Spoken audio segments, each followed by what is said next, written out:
finally, we are answering one of the most common questions, the perpetual grass is greener on the other side. Should your show be weekly or should you run it in seasons? We're going to give you your answer today. Welcome to the More Profitable Podcast with Stacey Harris. I'm Stacey, and this is the spot to learn more about the strategies, tactics, and tools you need to build your more profitable podcast. My team and I work every day with podcasters like you to shift shows from frustrating time sucks to productive members of your sales team, because your show should be built to generate and convert leads. So let's get into it. Episode 593, answering the most common question that has no right answer. Spoiler alert. We're going to talk about running your show seasonally or weekly. And I will say there is a right answer for you right now. And the goal of this episode is for us to move through that decision-making process together. So I'm going to talk about sort of the pros and cons of each from my perspective, and what I want you to recognize is moments where those cons don't seem like so much of a con, and or those moments of pros don't feel quite so pro-y, because that's really where your nuance sits. That's really where your own preferences are going to play a big part, and it's going to help you identify the right choice for you right now. And we're going to talk a little bit more about that in a minute. Before we jump into this, I don't want to get too far before I let you know, I am currently opening up and recording some new spots for free podcast audits. Those air over on the Podcast Newsroom. By the way, if you're not subscribed to the Podcast Newsroom, thepodcastnewsroom.com is the place to be. Get on the list. We've got a couple of those audits already up, so you can get a feel for what it actually ends up sounding like, the kind of things we cover. If you would like an audit, head over to uncommonlymore.com/audit, submit an application. The team and I will reach out in the next couple of weeks and we will get you booked and we'll get you on the show. I'm excited to be running a few more of those. They were really fun to do in Q1. As it's still Q1, but January was like 6 years ago, let's be honest. I want to dig into today's episode because this is such a common question, and we're structuring it in a way that's going to allow you to identify the right style for you, and here's why that's important. Understanding your brain and your style is going to help you create your version of consistency. There's not a right answer. More importantly, there's not a wrong answer. This is 100% about you identifying what's right for you right now. And I'm bringing this up because we have just opened up spots in April for our podcast strategy intensive. And I was reviewing some of the things we talked about intensives in January and February. And one of the questions that really came up pretty frequently was looking at shifting the structure of a show either to or from. So moving 2 seasons from weekly or moving from weekly to seasons. And I say it that way because what was interesting to me is in the instances where somebody wanted to switch to something, it was a real chasing of the pros. And where somebody wanted to move from something, it was a real fleeing from the cons. And what I think is important to realize is that there are pros and cons to both. There's not a universal, this is easy in literally anything, but certainly in podcasting as a way of generating leads and converting them, right? There's not sort of a magic button, a special lever. It unfortunately doesn't exist. And so understanding that nuance of running to instead of from is important because it will tell you, it won't tell you, it'll help you sort of look at the driver, and that will help give you some weight to the pros and cons and your response to them. What I want to point out here, and the conversations I have most frequently around this are less about which is right and which is wrong, but often there's something happening right now that's making this hard right now, whichever format it is. And so I want to highlight that we all have seasons. We all have seasons in our business and in our life where things are harder. And on the flip side, inevitably, there are seasons where things feel easier. And sometimes the decisions we made when things felt hard no longer need to be there. They can change. And I think this is one of those instances where that happens a lot. I see this a lot with people who start the show one format because of a whole litany of reasons, only to realize that they made those decisions from a perspective they no longer hold or in a position they're no longer situated in. And so a change can be a real relief. And again, I've seen it go both ways. I've seen people who were thriving in seasons be like, this is hard. I understand my show is doing well in this format, but it's a big lift for me. And on the flip side, I've seen it the other way too, where somebody's in a weekly format and they're like, this is going really well, but it's hard for me. So how do I change it? And that's what I want to talk about today is some of these pros and cons so that we can identify if we actually want to change it. And then we're going to wrap up talking about some other options. Because we talk a lot about season versus weekly, and in reality, there is an other. There is a C option here, and so we'll wrap up talking about that. Let's start by talking about seasons. I want to start by talking about seasons because there's one time in your podcast where I actually do most frequently recommend one over the other, and it happens to be that I most frequently recommend seasons over weekly, and that's when you launch your podcast. When you're first launching, especially if you launch in the way I most frequently recommend, which is very bare bones, like seriously, minimum viable product. Don't hire a production agency like us to produce your show weekly. Between you and me, sort of side note here, this is one of the reasons podcast strategy intensives exist, because we do not take a lot of launch clients. It takes a really good fit for me to be on board with taking a launch client.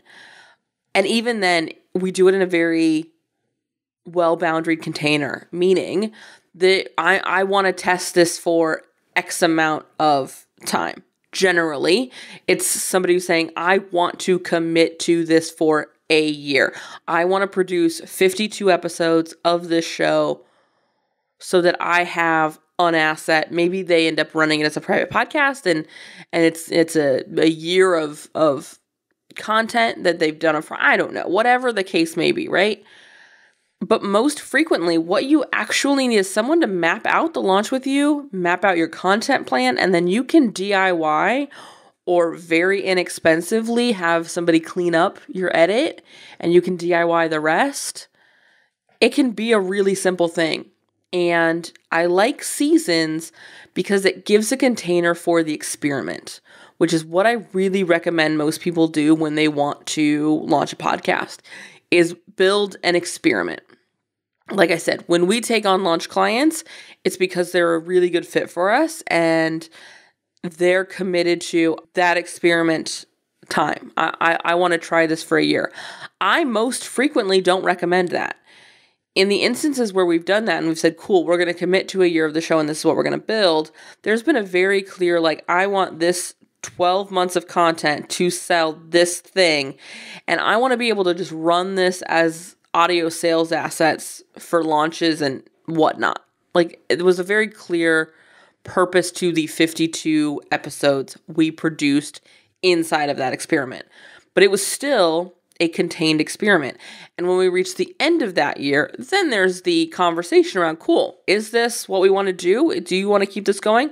And then we can keep it going if that's the right fit. We've had instances where it was both, where we kept going and where it was like, no, this was great. I'm full up. This project feels complete. And that's what it's about. It's about giving you a time in which you can check in and decide if you are complete. And seasons make that really easy to do because you get to have an understanding that you're sort of creating a beginning, middle, and end. So launches are the time where I most frequently say, cool, commit to 12 episodes. Do 12 weeks of this show. Do a season. And then decide where you want to go. Because that's 3 months. That's 90 days. What I'll tell you up front, and this is where we start looking at some of these cons, is that 12 weeks, 3 months is not enough time for a podcast to, heavy on the air quotes here, work.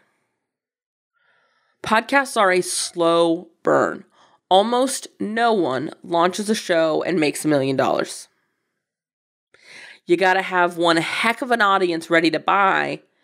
And then it's almost a matter of, it wouldn't have mattered what medium you presented your content in, but you then strategically created content to move them towards an end result. It could have been a podcast. It could have been Instagram. It could have been LinkedIn Lives. It could have been blog posts. It could have been videos. It was just about creating content that fit right for them. But it's a real center of the Venn diagram. These things came together more often than not. You don't get quite here. And so that can be a hard thing to judge. And so you have to be conscientious about how you're judging success and or failure in 90 days. When I talk about running a 12 episode 90-day experiment, I'm most frequently just looking to get you past the 10 episode hump, which statistically like less than 20% of shows manage to do.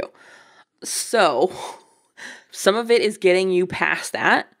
And that's because this is going to give you enough time mostly to get a feel for if this is a fit for you.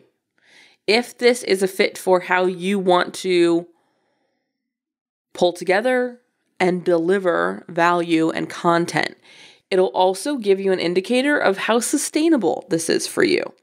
Is this something that you can come back to and keep doing? Now, with seasons, what's really cool is you have the opportunity to explore an entire idea. I really love seasons for people who love a theme, who want to address something sort of beginning, middle, and end, and really dive a little deeper into a topic because you can sort of wholly explore something in a seasonal format. So seasons can work really well in those cases.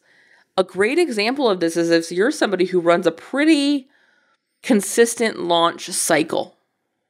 You can almost use your seasons as your pre-launch and launch content, and then take your pause, go into delivery mode, and then round and round you go again.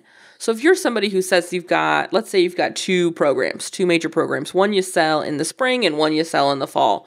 So in the winter, we launch your season of your show that sells your spring launch. And in the summer, we start your show that runs your fall launch. And round the cycle goes. But you're able to sort of put your foot on the gas and take your foot off by really presenting, again, a total idea, a whole topic. But even if you're doing a format more similar to my show, where we're coming in and we're discussing sort of isolated ideas in a general topic, of course. But, we're not doing a whole season about should you be season versus weekly. This is a whole entity of an episode. You can absolutely do that in seasons as well. But what's nice is you create seasons for yourself as well. You create that head down in recording mode and then in delivery mode where it's just being released to the world. I will say some recommendations, tips for folks who want to use seasons if that's you. Batching is great. I like to make sure I have seasons completely produced before they're ready to release so that we can truly be in production mode and delivery mode separately. It makes delivery mode a little easier. It also makes being available for the marketing of those episodes a little easier. So if you're somebody, and this is this is why I like it as a launch tool. If you're somebody who's DIYing your show right now, upfronting the recording and the production process is going to be the primary way you're then able to consistently market episodes and see results. Because again, you're putting a lot of to-dos on your list. Production's not an easy lift. There's a reason people pay us to do it. It's a lot. So to hold that, hold the recording, hold the production, hold the strategy, and hold the marketing. And this is why only like 18% of shows have more than 10 episodes. That's why almost no episodes are releasing weekly episodes still consistently. This is why pod fade exists. And if you don't know what pod fade is, we have a whole episode where we talk about it. I enjoyed the breaks that get built into seasons for somebody who's DIYing a show, because again, it becomes imperative that you build in rest. Let's talk about another con though. With seasons, I have to start back up again. With rest comes restarting.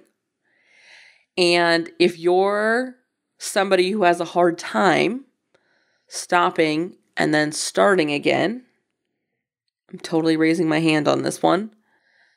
It can be really hard to do that. It can be really hard to get yourself back up for another round of it. And that's why what I, again, most frequently recommend is if you do a season or maybe two and you're like, yes, this is for me, that's when it's time to hire production help.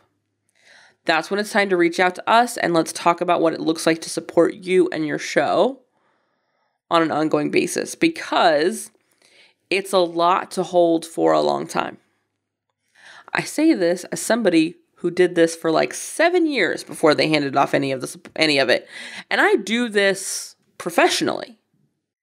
And it was still a lot to hold on my own.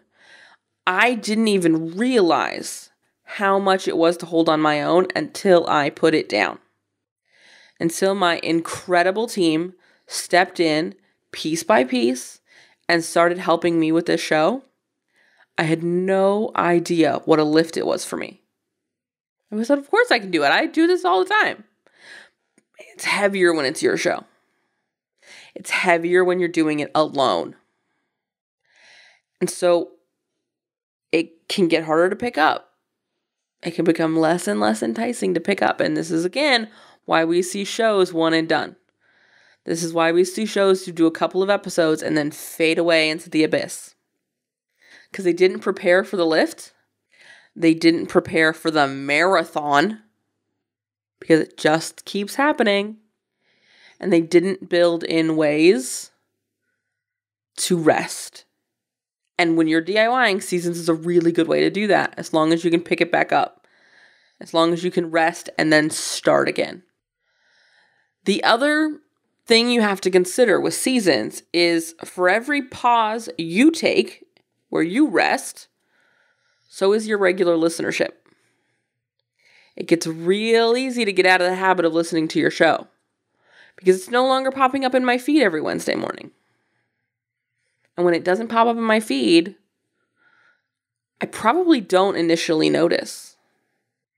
But after a couple of weeks, I go, I haven't listened to that hype. And I go look, and the show's not hasn't been there for such and such.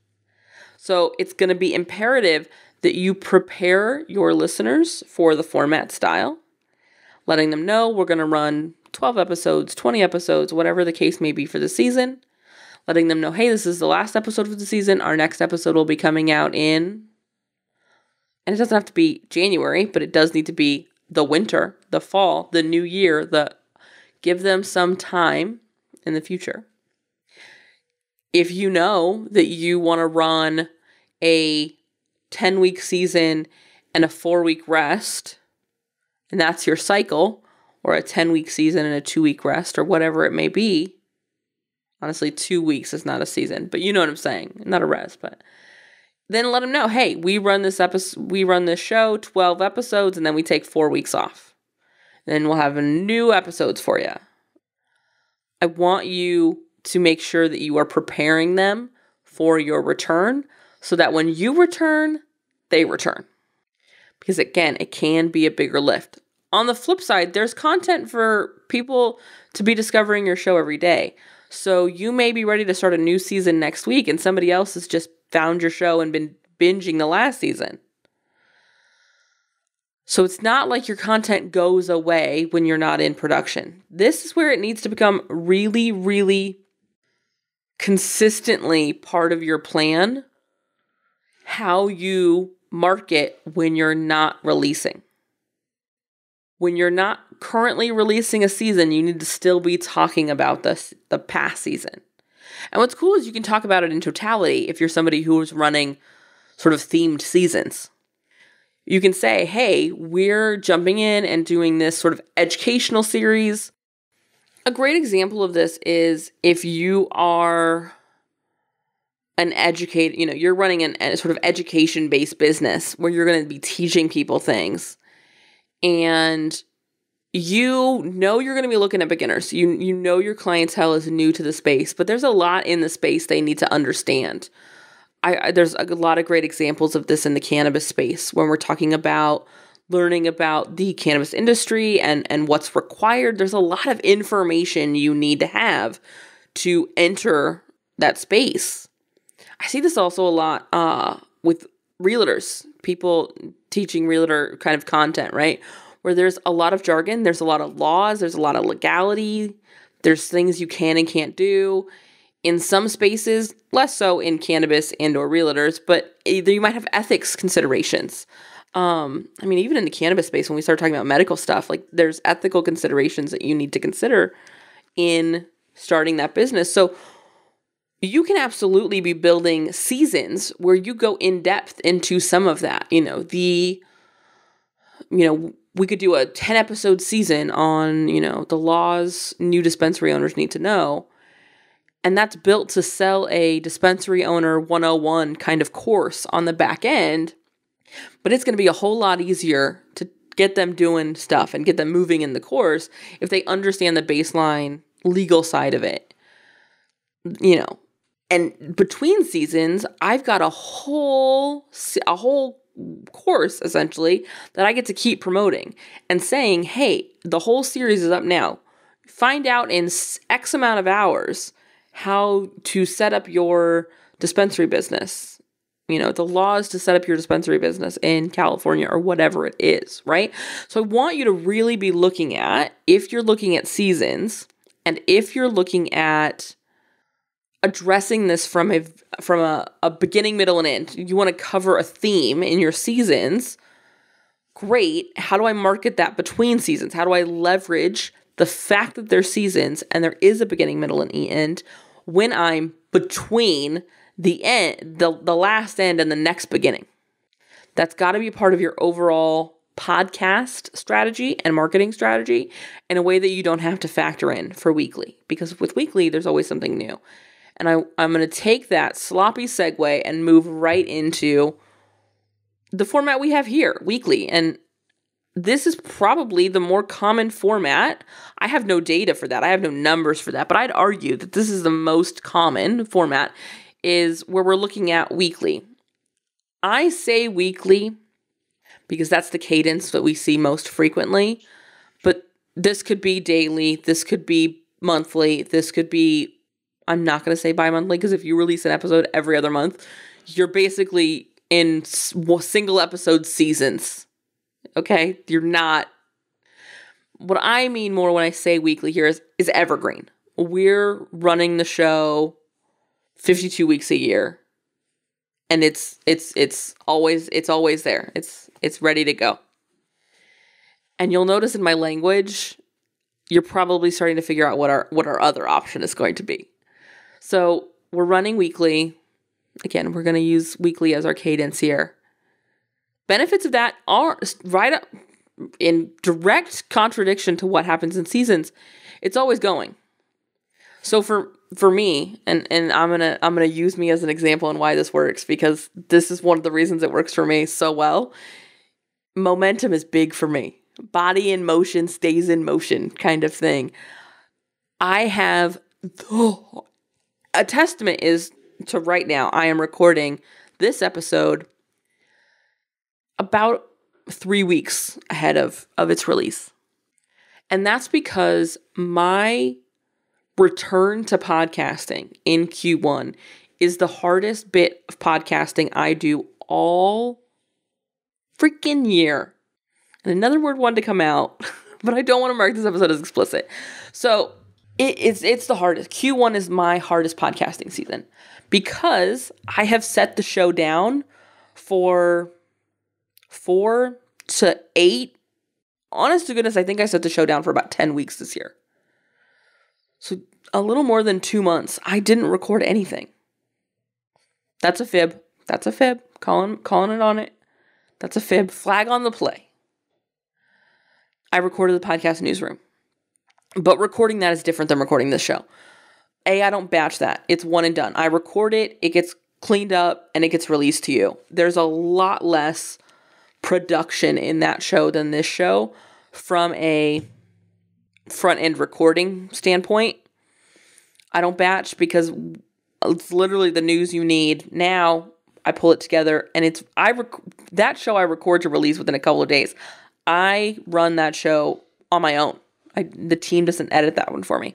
So that's different. But I had not sat down to batch since October. Because late October, early November, I batched everything. Because we go into getting everything prepped for our clients. In November, I go into our Q1 production meetings. Then we've got like 2 weeks until, or then we've got Thanksgiving holiday here in the States. And then we've got like 2 weeks till our 2-week break at the end of December.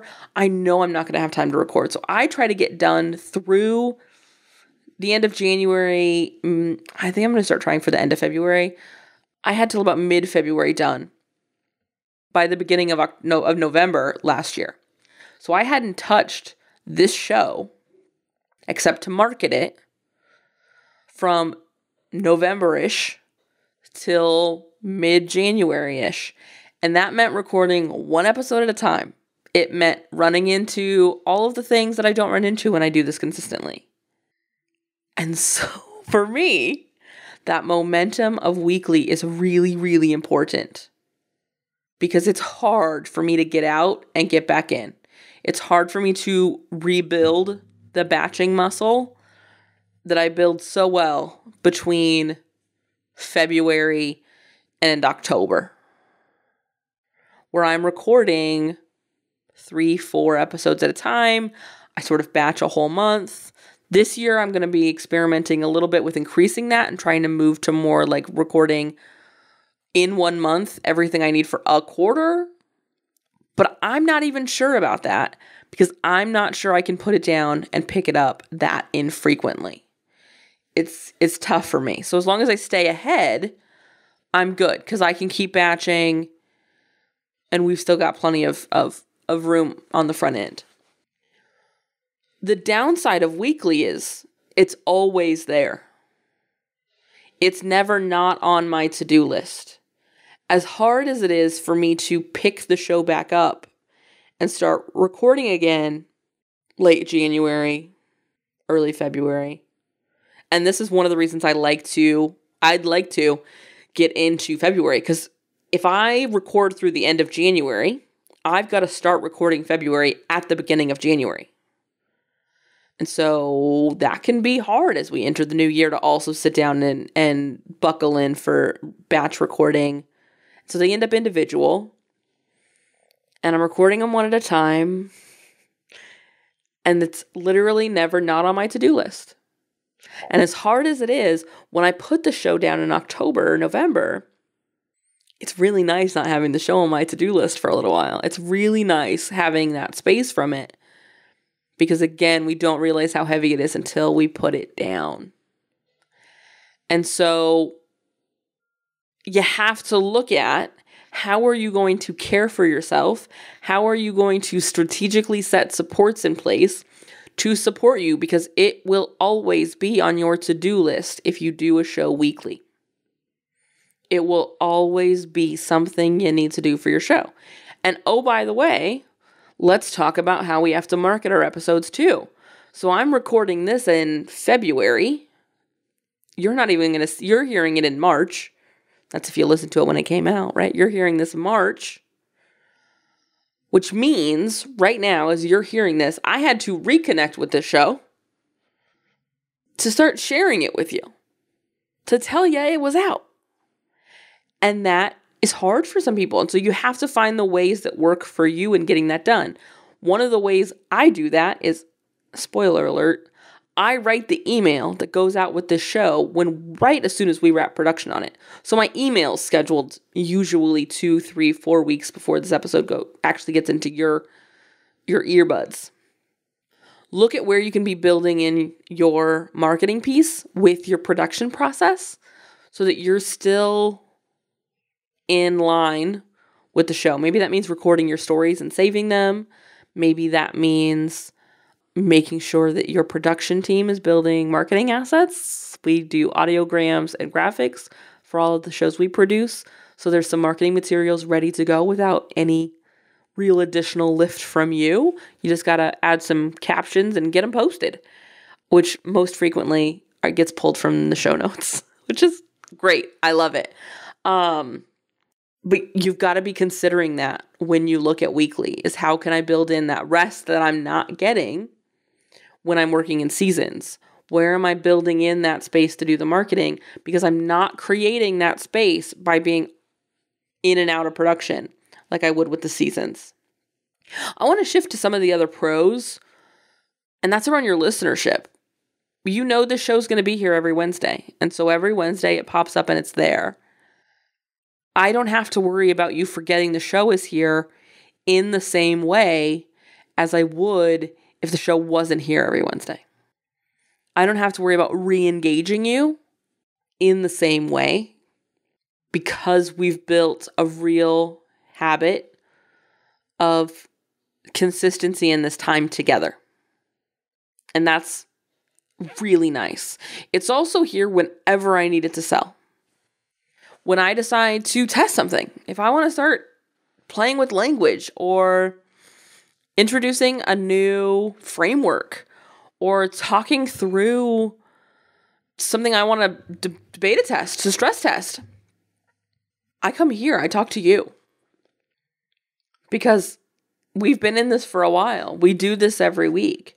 And so when we come together for our weekly meeting, as it were, I'm able to really quickly be like, hey, this is what I'm thinking. Are you in? And you're really quickly able to go like, yeah, let's do that. I don't have to go, oh, I don't have the new season coming out for 6 more weeks. And so that's our window to talk about this. Or I have to adjust that or whatever.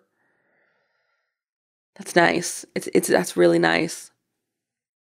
I will say, for me, the components around consistency are the most attractive part of weekly episodes. The cadence that is built, not just on your side, but on the listener side, is really valuable. Not priceless, not without its own costs, but it's nice. It's nice to have. And it's why I have a weekly show. It's why I have an evergreen show. It's why we move around with this cadence. And I want to bring us to our third option, the hybrid option, we're going to call it. Because you may have already called me out in your head, but I'm going to call me out now. This show doesn't actually come out every week. And even when a new episode is released into the feed, it doesn't necessarily mean it's a new episode. For example, in February, about a month ago, from the time you're listening to this, we released a quick 2-minute episode because there was something I wanted to point you to on the podcast newsroom. And that was a podcast audit we did of a sales asset episode built to promote discovery calls. It was a really good audit. Shout out to Diane. for doing that with me. It was a great audit, and I wanted to point you there. And so I didn't release the episode that was planned to be released that day. I pushed it a week. And I said, hey, here's a quick little message. Come see us over there. Because there was something that made more sense. I, in the past, have taken the last 2 weeks of the year off. When we're off, the show is off. That's not the case necessarily every year. It wasn't the case last year. We released a couple of episodes. I not infrequently take time off in July or August, and I'll either re-release an old episode so if something new does hit the feed on Wednesday, or I will just promote to the email list. Because I have been doing this long enough, I've got data and I can see what happens. We're all distracted. Late summer. All of us. And so the juice isn't really worth the squeeze. I've got a ton of great content. I build sales assets I can repurpose. And so I do it. And that's, for my money, the best option. Is you building a version of this that works for you. And that may mean I do 8 episodes and then I take 4 weeks off. And then I do 8 episodes and I take 4 weeks off. And that's what it looks like quarterly. It might look more like what I'm talking about, where you run an evergreen weekly show, and as needed, you take time off, or you repurpose. Repurposing gets easier as you have more episodes. You need to get to 50, maybe 100. 100 to really have a lot of options. 50 to have 1 or 2 good options in the bank for sure, because you've got a year of content. I want you to be looking at, more than anything else, what resonated today in the pros or the cons where you were like, ooh, that feels good. Ooh, that would be nice. That's possible? What tickled those kind of things? Because that is your indicator for what's going to be right for you. If you want me to give you here's the right answer, for my money, in most cases, use seasons to launch and then shift into a weekly show with support. That's the format I recommend the most. It's the format every single one of our production clients uses. Now, it's the format I would use if I were to launch a new show. If I were to launch a new show right now, which is not out of the question, I'd launch the first bit as a season. I'd run a 12-episode first season. Then I would decide, is there enough juice here? Is this sustainable? Do I like this? I'd assess, and then I'd shift into weekly. If in that assessment I decided it was, obviously. I was like, it's terrible. Okay, let's do it. No. So I want you to look at, and I'm going to wrap up this really long episode, what's right for you right now. Does the idea of a more project-based season feel like an easier lift? Or do you need that momentum of weekly, that commitment, that cadence that comes with regular production and regular releases? And more importantly, where's your hybrid? Where's your in-between? Where's your, this is what works for me? Weekly with an asterisk, maybe we'll call it. What works for you? Next steps. We have a couple of production spots available as we look towards Q2. We have podcast strategy intensives opening back up in April. Head over to uncommonlymore.com. Whichever is right for you right now. Let's get you booked. Let's have a conversation and discuss which might be best for you right now. I'm happy to help you sort of verbally process that and get to what's right for you. All of the information, though, is at uncommonlymore.com. All right? I'll see you right back here next week. Thanks so much for listening to the show. Remember that content consumption does not make changes. So commit to doing something from today's episode. Maybe it's taking action on what we talked about. Maybe it's reaching out to me and learning more about podcast strategy intensives, or what podcast production looks like with our team. All of that is over at uncommonlymore.com. And if you haven't yet signed up for the podcast newsroom, I want to remind you that is a great next step. If you're not really sure what comes next, hang out over there. Get those exclusive private episodes. That's over at podcastnewsroom.com. And the last favor I will ask, because social proof is endlessly important for sure, is to leave a rating or review for the show. If you go to ratethispodcast.com/more, that's the easiest way to do it. But I would love to hear what you thought of the show, what you think of the show, and if the show has been helpful for you. I can't wait to chat with you. So this is just the start of the conversation. Reach out so we can keep it going. Talk soon.